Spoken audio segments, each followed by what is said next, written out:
All right. It is going, it's our, not a good start. Maybe I'm crazy, maybe I'm crazy, maybe I'm not, maybe I'm not.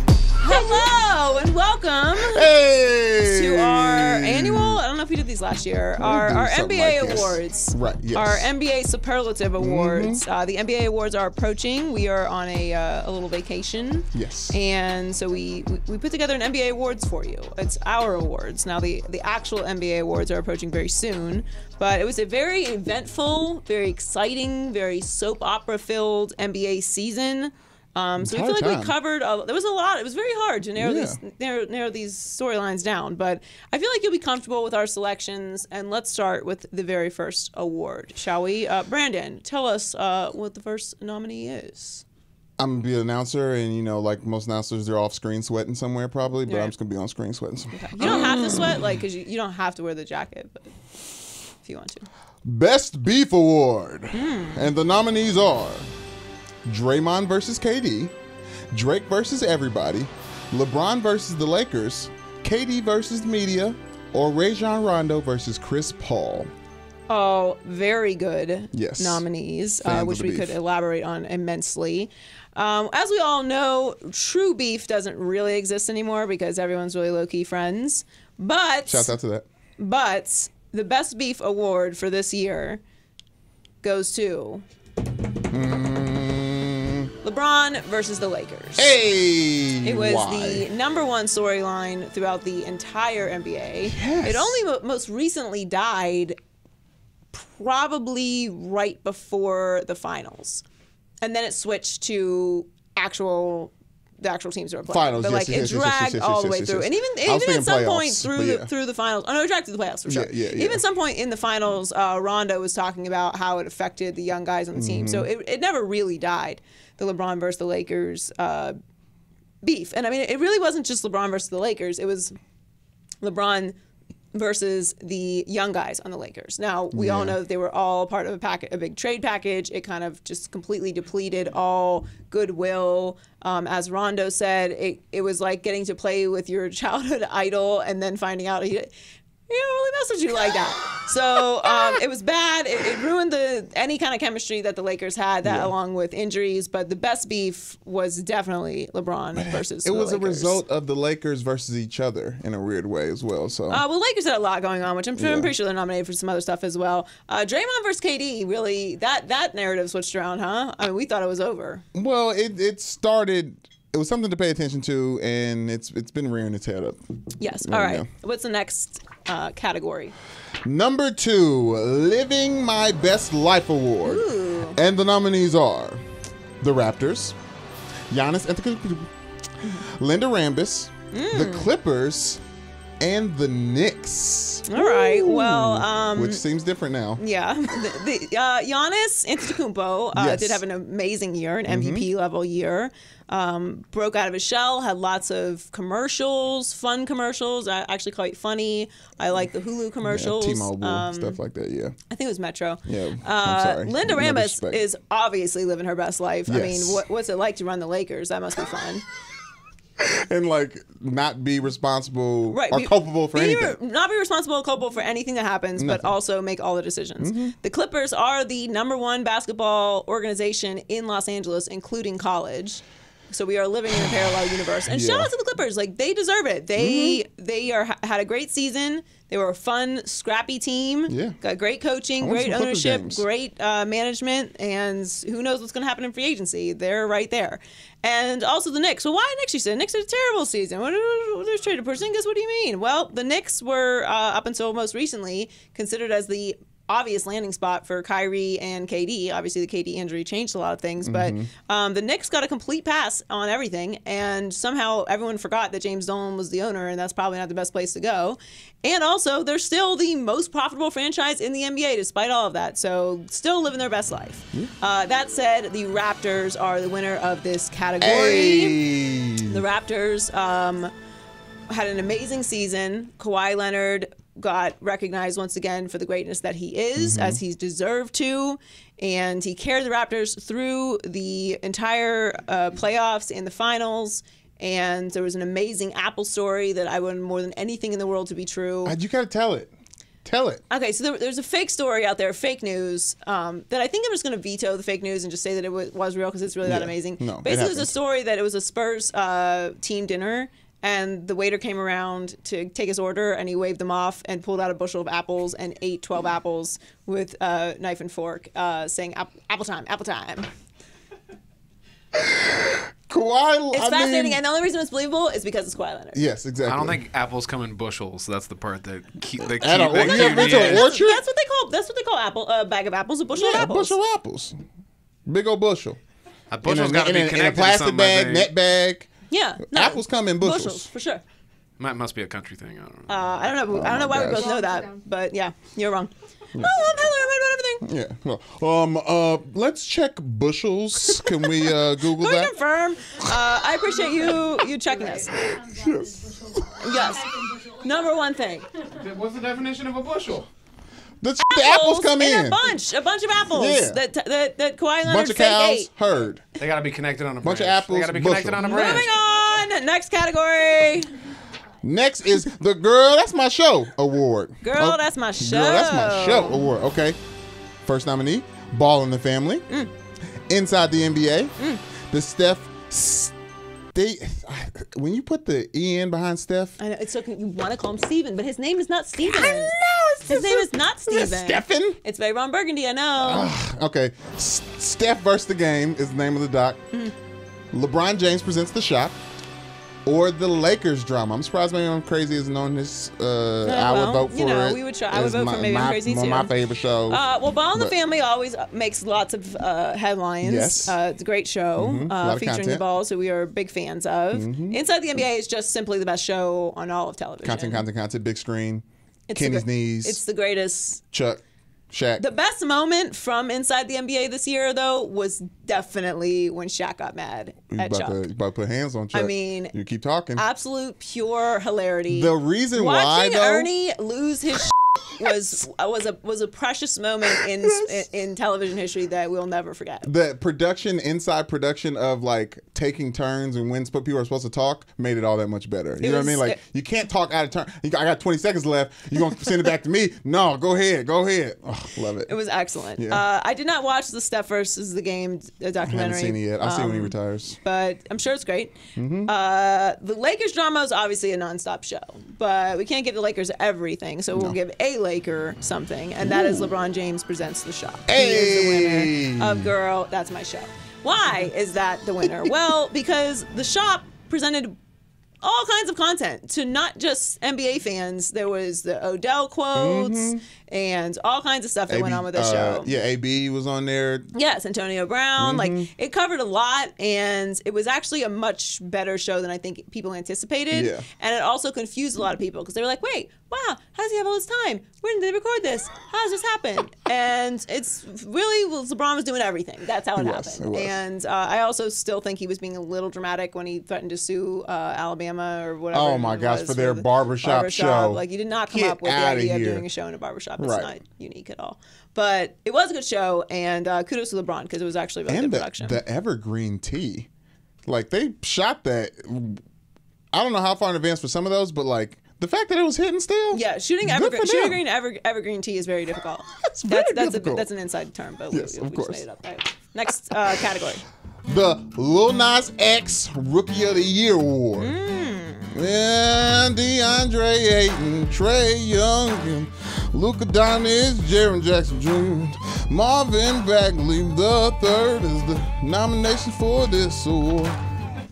The first two lines were close to the song, but well, it was pretty good. Look, everyone kind of agrees that Luka Doncic is the Rookie of the Year, and he deserves it. Luka had an incredible year, and Porzingis and Luka in Dallas is going to be something to watch. Mark and they're going to be exciting. In his bag. He is. Yeah. But I'm going to give it to Trae Young because I like what Trae Young did this year. And Trae Young showed a little bit of a little Steph with a little extra early swag. Right. I appreciated Trae Young making the Hawks interesting. what I like most about his story is that it started off rough, and everyone's like, let's trade this Oklahoma shooter. Couldn't even make it into the championship. Like, didn't really do well in March Madness. Right. He turned it on. He stayed shooting. No, he did, and he had a great year. And there's nothing wrong with Luka. Like, we could have easily given it to Luka, but we know Luka's going to win the actual Rookie of the Year, so we want to give Trae some love. Yeah, Lil Nas X Rookie of the Year goes to Trae Young. Yeah. Next category. Keep it in the family in a weird way. Okay, number 5, the Looking Like a Snack Award. Okay, nominees based on plugs, storylines. Okay, Steph Popcorn, Joel Embiid Burger, Free Tacos, NBA Finals, LeBron Wine, Free Fries Kawhi Leonard. Now, what is the free fries thing? Because this is news to me. So, you know how when you could do you're in an arena, you hold the team to 100 points on defense, things like that. The arena wins something. In Toronto, once the Raptors passed a certain point threshold, free fries at McDonald's in Toronto that night. So based off Kawhi's balling, I don't know what the exact points were. They gave about $5 million worth of free fries this NBA season with these Raptors. That's such a bad deal for McDonald's. That's awesome though, because McDonald's has the best fries out of all fast food restaurants. Yeah, here you go. It's fact. It's fact. I had In-N-Out fries the other day. Terrible. Well done. I'm going to try well done because the burgers are so good that I'm going to continue to eat there despite their terrible fries. I'm going to try well done. I don't believe it's going to make a difference because the thing about McDonald's fries is they're not well done.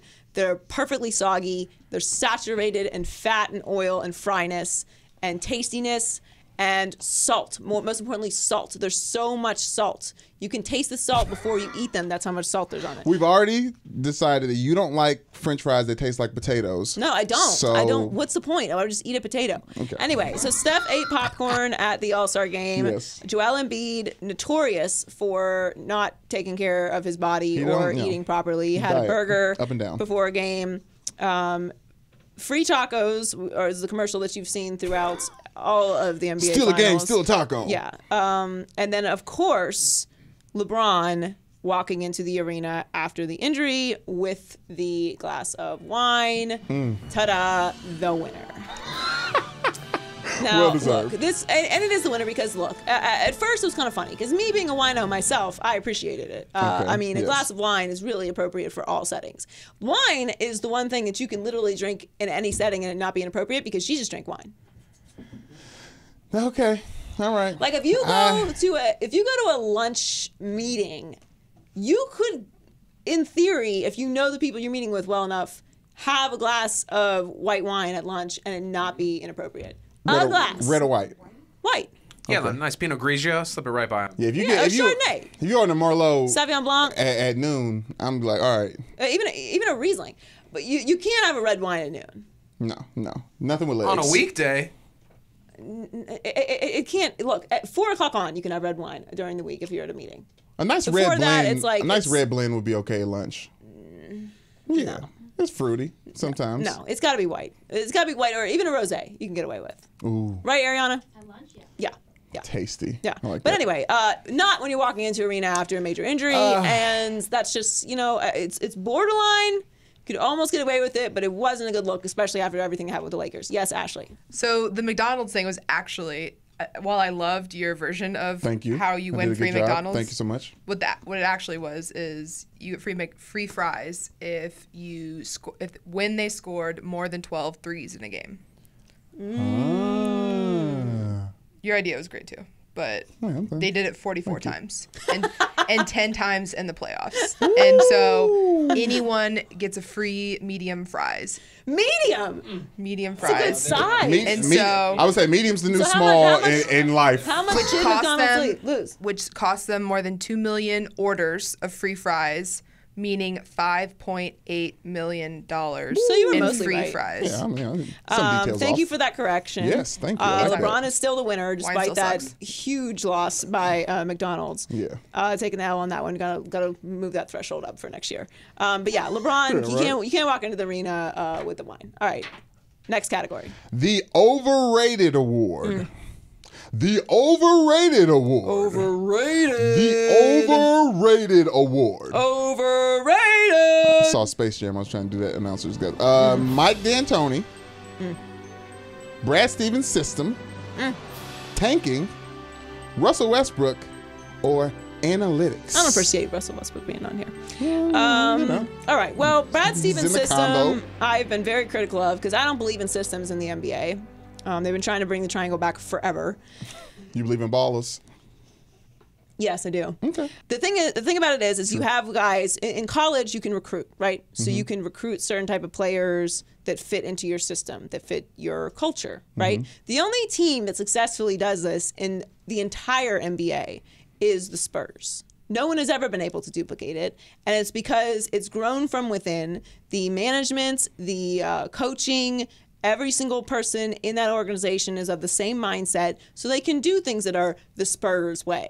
In the same way that nothing that the Patriots have done has ever been able to be duplicated in the NFL. Right. That's why those two franchises mirror each other so much. It's also why they can be incredibly boring because it's a system. But they also don't bring in people like that. Like, they bring in players that fit into that system. So they're not going to try and force a superstar with a huge ego that is magnifying and has all this dysfunction, not even dysfunction, just noise with them because they don't fit into that system. Well, the Celtics try to have a system and fit in a bunch of superstars, and that's just not how it works. And everyone was trying to, Brad Stevens' system is impenetrable, and I don't even need Kyrie or Gordon Hayward. Well, you did because you didn't win a championship. And then the next year, when you tried to force them into the system while they are trying to do their own thing, i.e. Kyrie, it didn't work. So he's definitely up there for this overrated situation, the Brad Stevens system.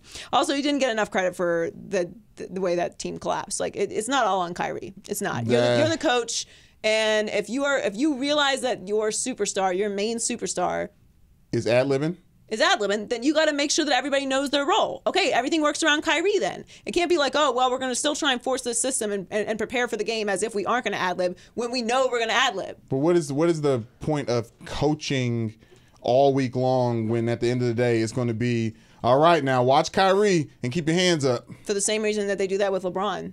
Sometimes you have a star, and I'm not saying that Kyrie is on the level of LeBron, but you have a star that ad-libs, then you figure it out. You make adjustments. And the problem is nobody knew what their role was. And you had way too many young guys who hadn't been paid and were trying to prove themselves all in this mixture. Before. It was just a bunch of pieces that didn't plug and didn't fit. Yeah. Tanking took the major L. Thank God. Clap it up. I don't for even tanking taking the L. Finally, the NBA stopped rewarding these god-awful franchises that continue to tank year after year, and then they get these high draft picks, and it's just the worst. Out with Phoenix. Bye-bye. Okay. Knicks didn't get the top pick. Bye-bye. They're no longer rewarding them. Thank the basketball gods. Westbrook, I don't appreciate this being on here, although a lot of people are very critical of Westbrook, so we like to appease some people. Analytics also took the L this year in the playoffs because, Rockets aren't there. That said, Mike D'Antoni is the winner of the Overrated Award. Woo! Speaking of the Rockets. Speaking of the Rockets, speaking of a system, speaking of a coach that overall everybody gets buckets and numbers with, but where are the rings? Where are the rings? I'm wondering where the rings are. Where are the rings? Are the rings there? They're trying to win rings by copying another team. That's the problem. Is that Mike D'Antoni's plan the last place he coached too? Oh, okay, yeah. So anyway, that's all I gotta say about that. All right. Next category. The Hugh Jackson Biggest Loser Award. Oh, crossover. Yes. The nominees are the Pelicans, the Rockets, the Thunder, the Sixers, Carmelo Anthony, and the Lakers. All right. Well, Melo speaks for himself in that spot. Rough year for Carmelo. Rough year for Carmelo Anthony. Yes. The Sixers did not end their season well either. Obviously, we're all going to have the image of Joel Embiid crying as he walks off the court. Yeah. Which I don't have a problem with. You care, but still took the L, and the process is dead. We're done with the process. Yeah. That even Embiid is done with the process. The Thunder, look, Paul George is an MVP candidate. We all love Russell Westbrook, except for the people who hate Russell Westbrook, but they can't seem to get over the hump either. The Rockets are just, what more can you say about the Rockets? It's just... It is what it is. They're there every single year, and they swear this is the year they're going to take down the Warriors, and it never is. Nope. And obviously, the Pelicans were involved in one of the most ridiculous deadline situations, and Anthony Davis had announced that he was done with that nonsense. Which leads me to the winner, which is the Lakers. The Lakers Oh, what a year for the Lakers. We don't need to break down everything that happened because everybody already knows because we all watched the soap opera unfold together. But man, I really, really thought that, and I don't know why, like, I really don't know why when I think about it, why I thought, maybe it was because LeBron and I thought that they were really going to turn the franchise over to LeBron and they didn't. But, like, I really thought they were going to... I thought they were going to be in the Western Conference Finals this year. Okay, here's this. We weren't expecting the injuries that happened, right? Of course. Those said injuries didn't... if they don't happen and everyone develops the way they're supposed to on that Lakers squad, that young core, you could have seen them in the Western Conference Finals. Right, but they did happen. And then everything else unfolded, and then Magic quit, and then Pelinka was... running around saying he wasn't at work, and we all know Linda Rambis, Jeannie Buss, the whole thing. Luke Walton, Lonzo Ball, everything was a disaster this year, and it's just a big L on the Lakers franchise history. And hopefully we move on and figure it out. But wait, they haven't really moved on from anybody except for Magic, who moved himself on. So probably in for another year of that. All right, what's the next category? You the Real MVP award. Okay, so this is the real MVP. The real MVP. Okay, James Harden, Giannis, Kevin Durant, Aubrey Drake Graham, Steph Curry, or Paul George. Okay, well, Paul George had an incredible year. He was actually better than Westbrook this year, and made the Thunder very viable, and was at the top of the MVP race at some point this year. Got so injured, good for him. Messed the shoulder up a little bit. Yeah, didn't really come back. Kind of fell off from that. Steph Curry could be in the MVP conversation every year, but he gets cannibalized by Kevin Durant, who also showed his MVP level. Not only play, but necessity in the finals. Even though it is a regular season award, you saw how much better they are with him, and that reflected in the regular season as well. James Harden went on an incredible scoring streak this year, which he should have been in the MVP conversation because of that. As far as the whole team goes, we all know what the Rockets are, but James Harden was definitely deserved to be in that conversation. What he was doing was incredible. He's one of the best, if not the best, singular offensive player of all time. Stats alone support that. Right. And Drake got into everyone's head. Drake got into everybody's head, and Drake got everyone off their game all year long. Kudos to Drake. Ultimate troll job with every team that the Raptors played. And it's your fault. It's your fault if you got involved in it and you let him bother you. It's your fault because you got to know what that is. It's Spike Lee. It's not a new move. Yeah. And it's been perfected. And kudos to him because I respect it. Petty all the way. But the real MVP, and he will literally be the MVP, is Giannis. Giannis had an incredible year. He carried the Bucks this year. Yeah. They were awesome during the regular season. #1 team in the NBA. Definitely during the regular season. Definitely deserves the MVP. And look, they fell apart in the playoffs. They're a young team. He's a young star. Like, it's not really anything to be ashamed of. And the Raptors are a really, really good team. So, Kawhi is incredible. Like, it was fine. It wasn't a loss that's going to resonate through the halls of time. It was rough seeing him crumble the way he did, but we've seen that from many other superstars before. Yeah. We've seen that from many other MVP winners before, especially last year. It was rough to watch. But, yeah, Giannis was the man all year long. Yeah, no, he was. And he had really good commercials, which was surprising. Yeah. All right. Next category. Last award, the Big Wild Award. Okay? This is for all the moments that were Big Wild. Okay? #1. All right, first category nomination. Here we go. Saying the things right now. Here I go. Starting now. Magic quitting. Grizzly Suns trading the wrong Brooks. Okay. The Pelinka wild story. Oh, my God. Lies. Butler's impromptu practice and the Rachel Nichols interview afterwards. Ugh. Big wild. It didn't even seem like that was this year.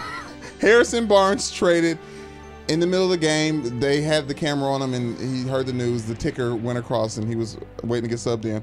And then Spitgate. Spitgate was something. I was at the Spitgate game. You were at the Rajon Rondo, Chris Paul. Yeah. Houston Rockets. Oh, yeah, you were. Yeah, it was the beginning of the season. Yes, first game of the season. Yeah, Earl and I went.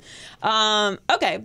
Well, all big wilds. And actually, Nipsey Hussle was at that game as well. He was. Yeah. Yes. Rest in peace, Nipsey. Of course. All right. Well, Magic quitting was obviously will go down in history as one of the craziest, bigger, wilder things. Big wild moments that has ever happened in the history of the NBA. One, because it involves Magic and the Lakers, and two, because it was insane. He just up and quit. Did not tell anybody. Didn't tell Jeannie Buss. Didn't tell Rob Pelinka. Didn't tell LeBron James. Didn't tell Lonzo Ball. During the game. Just walked out and called a meeting of the media. And when Magic says we gonna talk, you gonna talk. What you got to say? Right. And he had lots to say for like hours. He just talked and talked. I'm not gonna be here. Yeah, I ain't gonna be here. Meme moments, and it was it was a big wild. Okay, so definitely deserving to be on this list. The Grizzlies and Suns trading away the wrong Brooks. Well, you know. It's the Grizzlies and the Suns. Not surprising. The Jimmy Butler practice was crazy. Man, I forgot about that. It was wild. Left a bad taste in my mouth for him. It was really crazy. Yeah. Harrison Barnes being traded in the middle of the game. I mean, that sucks, but it was bizarre to watch happen. Yeah. Spitgate was crazy, but when you think of the people that were involved, like, it's big wild, but also kind of expected. LeBron walking away with Chris Paul was not expected. That was the genesis. Yeah, that was the birth. Yeah. It was the conception, if you will, of everything that happened with the Lakers this year. However, Rob Pelinka telling a fake story about the Golden Mamba having dinner with Heath Ledger R.I.P. after he watched The Dark Knight when Heath Ledger was no longer with us, in front of The Rock and the entire Lakers organization in a genius talk, which, by the way, we have not gotten answers on. We don't have the answer. I guess I'll say it. We don't have an explanation. What was he talking about? I maintain that let's talk about it. This big wild situation was birthed out of a misspoken name. I think he was really talking about Christian Bale, and he called him Heath Ledger. Because I cannot accept, I cannot accept that he would just make this story up. Yeah.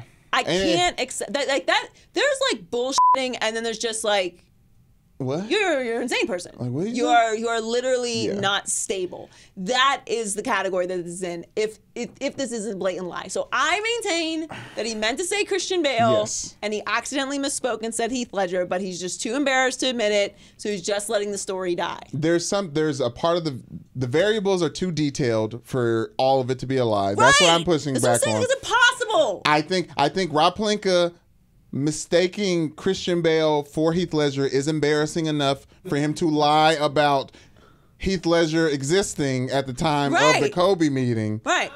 I just... Who do you think he thought The Rock was? Stop. Don't do that. The guy from Moana. I mean, Ben Rames. I mean, I just don't... I can't accept. I cannot accept that he would just make that up. I can't accept it. You haven't announced who won the award yet. Oh, Pelinka won. Yeah. I mean, of course. That's why I've been talking about it all the time. Yeah, for sure. I mean, there's just no way. It's not possible.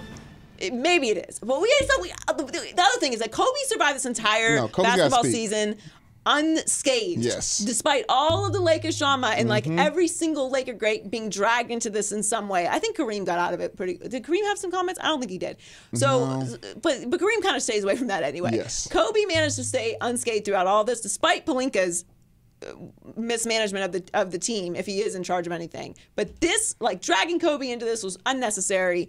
I don't know how this happened. We need answers. I demand answers. Kobe's got to come out and speak to clear this up. And also, looking back at it, Kobe lived his best life in 2009. Oh, no, he is ascended. He is the Golden Mamba now. He had a good year. He had a great year, for sure. Maybe we make that a category next year, Golden Mamba category for best year. But yeah, Big Wild Award definitely goes to the Pelinka, Heath Ledger, Kobe story for sure. That was our NBA awards. Yes. Enjoy the actual NBA awards. Thank you for joining us all year. Hope you're enjoying your summer. We will be back with another edition of the Maybe I'm Crazy podcast next week. So have a good week. Make sure you subscribe. Maybe I'm Crazy podcast on YouTube and social media at Maybe I'm Crazy Pod. And thanks for joining us. Football. And that has been the NBA awards. And football's coming soon. Football's coming. It's on the horizon, and I can't wait. And free agency. Woo! Bye.